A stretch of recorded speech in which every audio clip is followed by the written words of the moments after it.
The first time I played Endeavor Deep Sea, I finished the game, sat there, thinking, did I just completely mess this game up?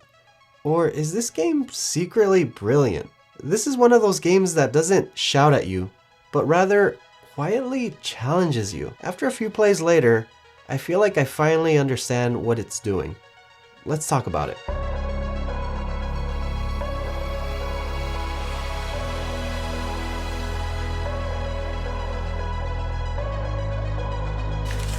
In Endeavor Deep Sea, you run an independent marine research institute dedicated to protecting ocean life. Your job is to actively build a team of field experts, explore dive sites, publish scientific findings, and launch conservation efforts across the ocean. At its core, this game is about strategic choices, maximizing your team's potential, and leaving the ocean better than you found it. The game takes place over 6 rounds. And each round, you'll be placing your disc on different team members that you have to enable different actions. Each crew member allows you to perform a specific action. Move lets you reposition your vessel across the ocean tiles. Radar allows you to scan and flip new tiles. Conservation helps you to place impact tokens for endgame scoring. Journaling lets you write reports that gain long-term benefits throughout the game. And diving is how you collect research, which is a type of currency that allows you to go to different conservation spots or to journal. But here's the twist. Once a crew member is used, they're exhausted for the rest of the round, and you only have a limited amount of discs available. So who you choose and in what order really matters in this game. And on your player board, you have 4 different tracks to climb. By doing so, you will increase your own abilities throughout the game. And at the start of each round, you'll be hiring new crew members to shape your strategy. Some give you flexibility. Others reward you for focusing on a certain aspect. But everything you do helps build your institute's long-term engine.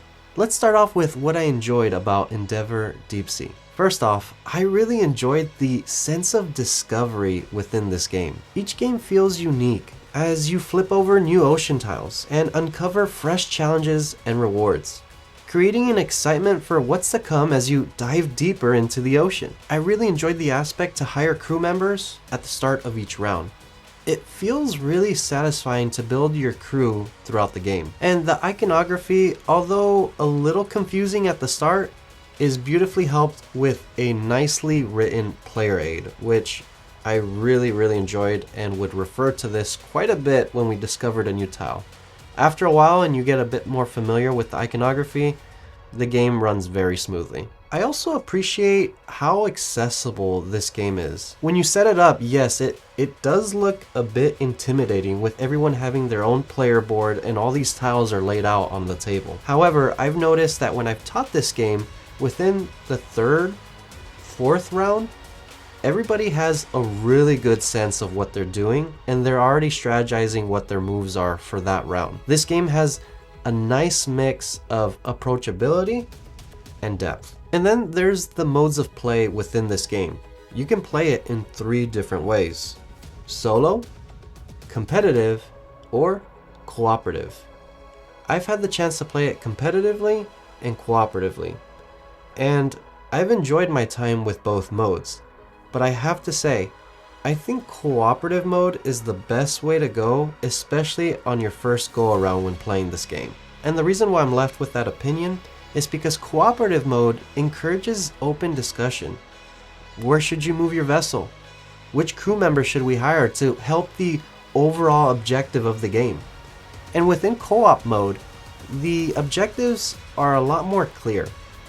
Everyone has to work together to fulfill certain objectives. In co-op mode, at least with scenario 1, you have to complete, depending if you're doing easy, medium, or hard, we did easy mode, you have to complete 4 of the goals out of the 7. And it can be a bit tough, but it is possible. And with those goals in mind, it's just easier for every player to know what their objective is throughout the game. You're all working together.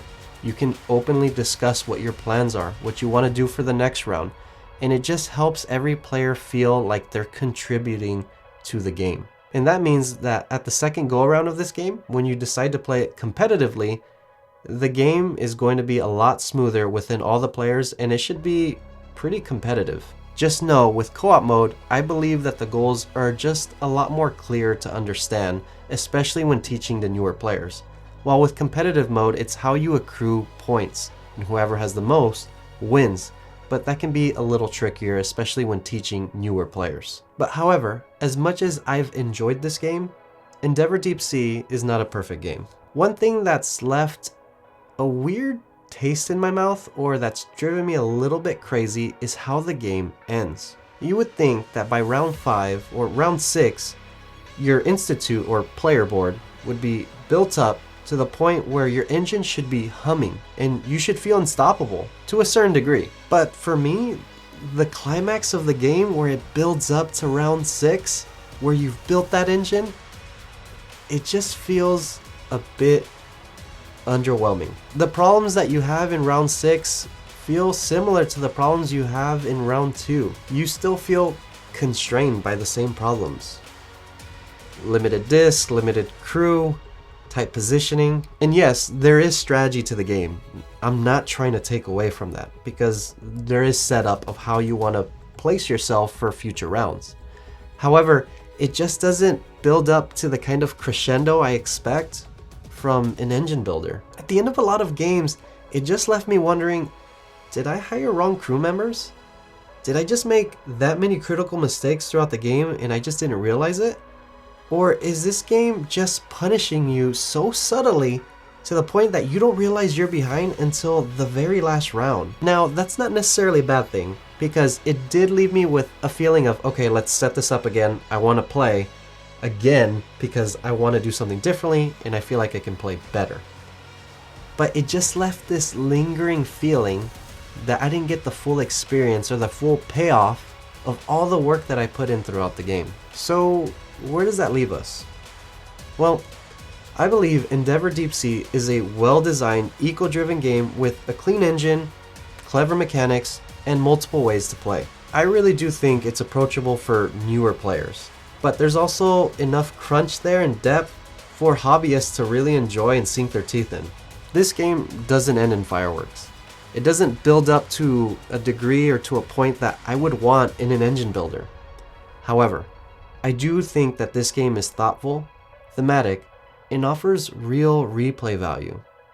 I really enjoy that you can play this competitively or cooperatively, and that alone offers tons of replay value. And also, you can bring this out with different player groups, especially if they have different play styles. And if you like to play board games to death and just explore every nook and cranny within a board game, there's tons to explore here. As one thing that I didn't mention, which would be good to note, is that you can play different scenarios throughout this game, whether competitively or cooperatively.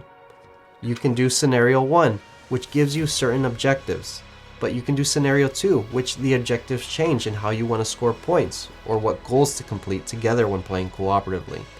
There's a lot of scenarios in this base game, which should keep you pretty busy. And while the end game feels more like a ripple than a big wave, I still find myself wanting to go back and play again and make smarter choices and explore deeper into the ocean. So yeah, Endeavor Deep Sea is staying in my collection. If you've made it this far into the video, thank you so much for watching this review of Endeavor Deep Sea. And if you've enjoyed this video, please feel free to hit the like and subscribe button. But I have a question for you. Are you looking for more games to play in 2025? Well, I just recently made a video about my top 10 favorite games that I'm currently addicted to in 2025. You can see that video here.